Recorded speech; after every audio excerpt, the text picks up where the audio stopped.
Hello everybody, welcome to the Tube. We got a lot going on. That's our lineup. Surprise! Sony releases the controversial movie today. Israeli interactive video startup connects to Warner Music. T-Mobile's flamboyant CEO presents a Christmas surprise. The brain behind Minecraft buys a $70 million mansion. Why is this Hanukkah video going viral? And more. Let's rock! Okay, it's gonna be another busy day in the Sony hacking story, so hold on tight. Let's start. First things first, Sony is trying to remove all traces of the leaked documents from the web. Good luck with that. Sony Pictures threatens to sue Twitter if it does not ban the accounts of users sharing leaked information from the massive cyber attack, which targeted the company's computer systems late last month. Twitter has yet to respond. On a brighter note, late last night, Seth Rogen tweeted this next tweet: "The people have spoken, freedom has prevailed, Sony didn't give up, the interview will be shown at theaters willing to play it on Christmas Day." About 200 theaters announced their plan to screen the interview on Christmas Day. Now let's hope the movie is any good and watch the trailer one last time.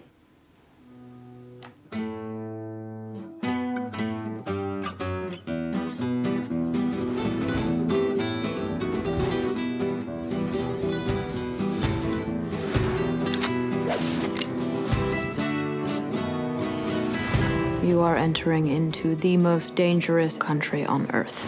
Kim Jong-un's people believe anything he tells them, including that he can speak to dolphins or he doesn't urinate and defecate. Whoa. You telling me my man doesn't pee or poo? Everybody pees and poos. Where would he go otherwise? He'd explode. But he does talk to dolphins.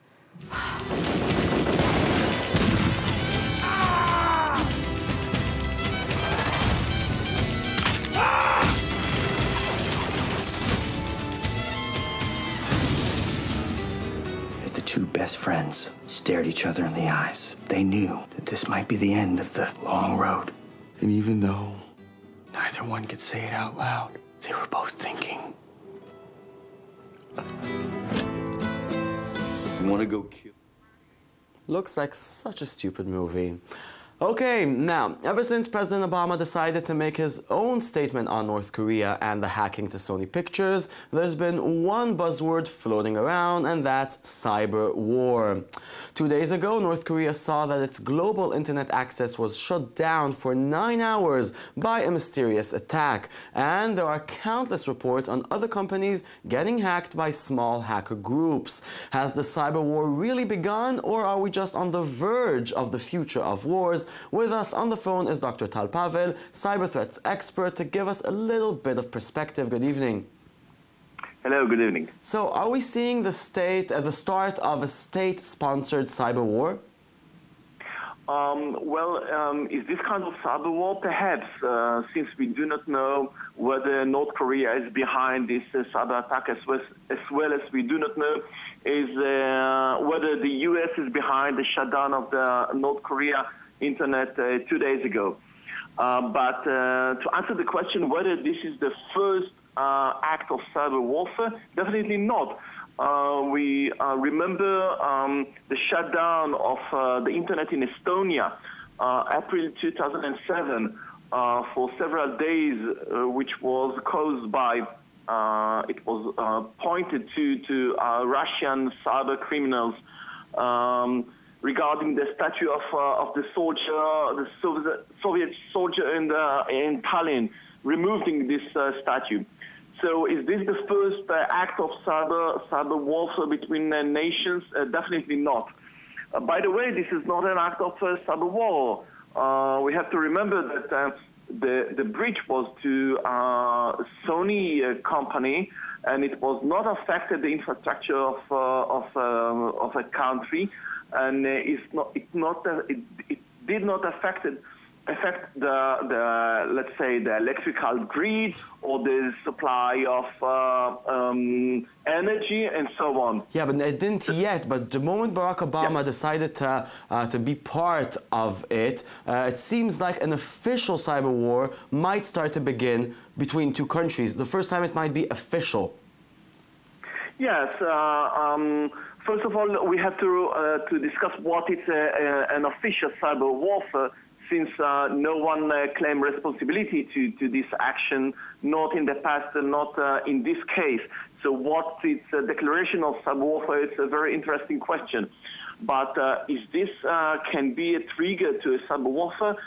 No doubt. But we have to remember that the shutdown of the internet in North Korea, as we saw 2 days ago, by the way, it was not only a unique event of 9.5 hours of shutdown. There were nearly 7 incidents of shutdown of the internet in less than 48 hours. The last event was yesterday for nearly 70 minutes. So it was not a unique event, but there were seven incidents of shutdown of the internet in North Korea in less than 48 hours. But we have to remember that the internet in North Korea is not the internet in Israel. What is the penetration percentage of the internet in North Korea? Nobody knows, and I checked it. And we have to know that cyber warfare is not shutting down the internet in a country, especially not in North Korea, because it's not affecting the infrastructure of the country. To damage the electrical grid and to shut down a plant, it's something else. Shutting down the internet, it can create damage to the media, to the economy of a country, but it will not take down a country to the knees, and will not create massive damage to a country, but rather, if you want to create a cyber warfare, and if the U.S. will decide to create cyber warfare against North Korea, probably it will be kind of a new Stuxnet, as we saw several years ago against the nuclear plant of Iranian Natanz. Probably they do something similar to this event against the nuclear plants of North Korea. But let's think about it for a moment together now. We still haven't seen the smoking gun that can prove North Korea is behind the attack on Sony. Why was it so important for the United States to blame them? That's a real good question, because the major problem in the cyber dimension is we do not have a smoking gun. We do not have, the problem is that we have this attribution problem. We do not know who made it.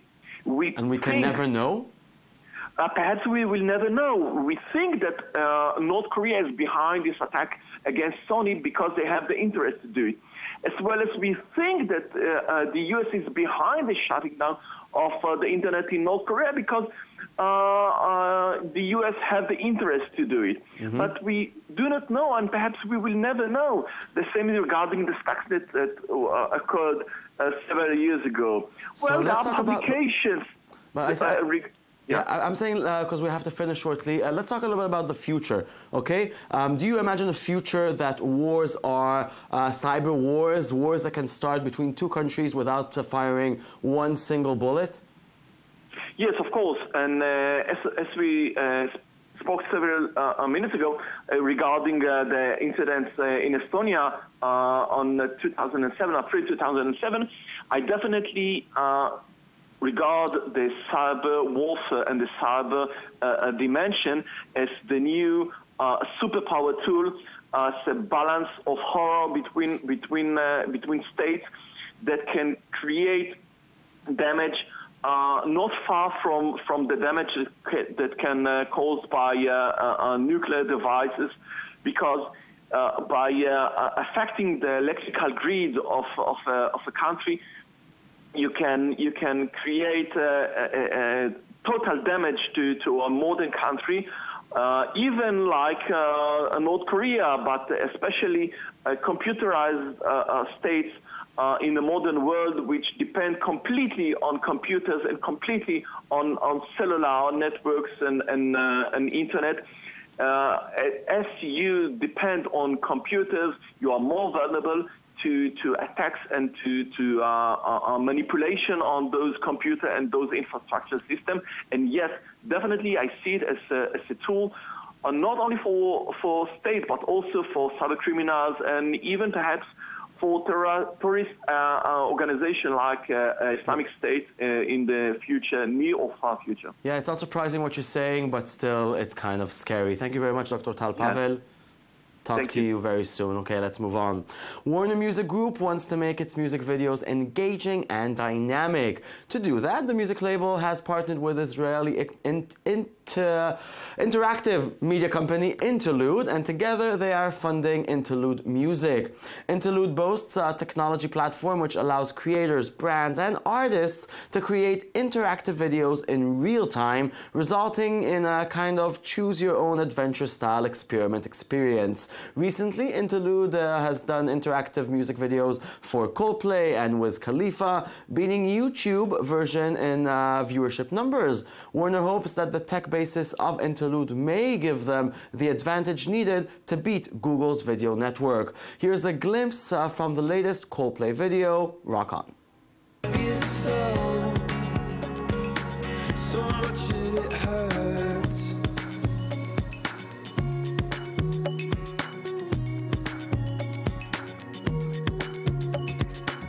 Got a tattoo and the paint's alright.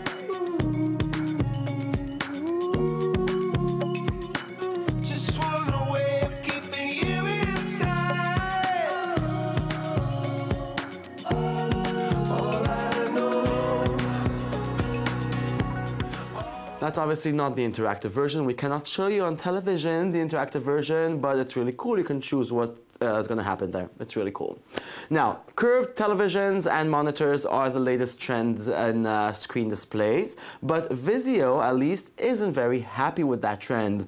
The American screen manufacturer has created a cheesy spoof advertisement hawking a pair of anti-curved glasses which look like a VR headset. It's a brutal takedown of the curved TV concept that Samsung, LG, and others have been pitching to consumers over the last couple of years. Vizio's new campaign is all meant to draw focus to its P-Series 4K TV lineup. They got our attention. Now you check out their funny ad. Curved TV causing you frustration? Is the picture distorted, disappointing, and just a disaster? Wouldn't it be great if there was a simple, easy way to fix that and more? Well, now there is. Introducing Anti-Curve Glasses. Turn your curved TV into a beautiful flat screen. Anti-Curve glasses are easy to wear and perfect for everyone in the family, even pets. And they're available in a variety of colors, including camouflage. Call now and we'll toss in a special seating guide to help you find the best seat for your curved TV. But wait, there's more! If you call in the next 10 minutes, we'll toss in a detachable drink holder. That's right.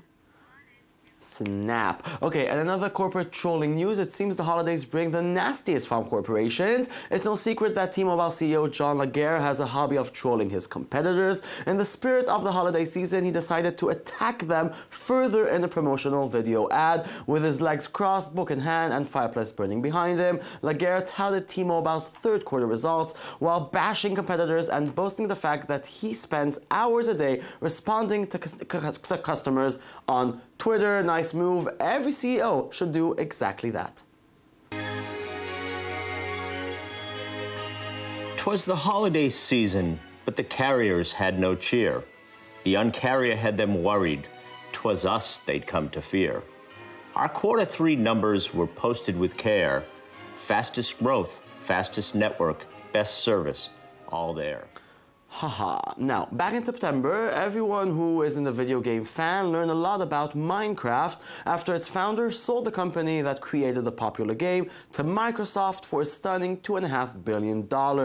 Now, Marcus Notchperson has used some of his fortune to buy an insane Beverly Hills mansion. He paid $70 million outbidding Beyonce and Jay-Z in the process. By the way, $70 million is the highest price ever paid for a home in Beverly Hills. Really? Here's a bit of the promotional video made to sell his hot property.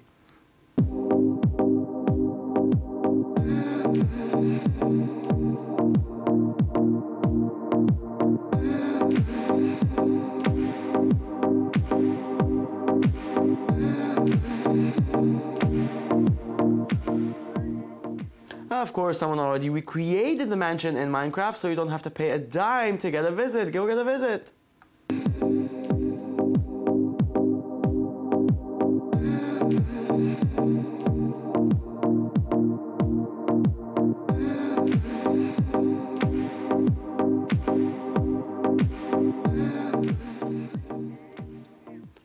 We have to finish. We'll show you the Hanukkah movie tomorrow. Thanks for watching. Log on to our Twitter, our Tumblr, it's Tube24. And always remember, Santa saw your Instagram pictures. You're getting clothes and a Bible for Christmas. Goodbye.